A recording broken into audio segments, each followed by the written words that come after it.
Kara, pasti ada aja orang prioritas sih, tapi dia sendiri gak bisa. Ngalamin ya.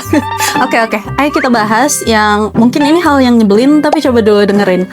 Kamu mungkin tahu ya, kalau misalnya orang yang paling sering ngomongin tentang self-love itu sebenarnya belum tentu mencintai dirinya sendiri. Karena bisa jadi yang dia cintai justru egonya. Kamu mungkin bisa nemuin orang-orang yang kayak dia. Dia yang kalau misalnya lagi marah, orang lain harus maklum. Dia yang kalau lagi sedih, orang lain harus ngerti. Dia yang kalau lagi capek, orang lain harus hati-hati. Tapi dia juga orang yang sama yang kalau ditegur malah bilang kalau lingkunganku toksik.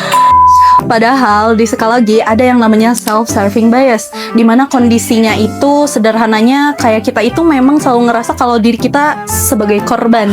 Kayak kesalahan orang lain itu selalu lebih besar daripada kesalahan kita. Makanya ada yang bilang kayak Aku tuh yang lebih capek, aku yang butuh di ngertiin, kamu tuh gak ngerti. dan sayangnya masih banyak banget orang yang salah paham terkait bagaimana self-love dan juga self-centered. Self-love itu harusnya ketika kamu bilang, aku lagi capek, aku butuh istirahat, tapi di saat yang bersamaan, kamu juga mengerti kalau orang lain juga mungkin capek dan juga butuh istirahat.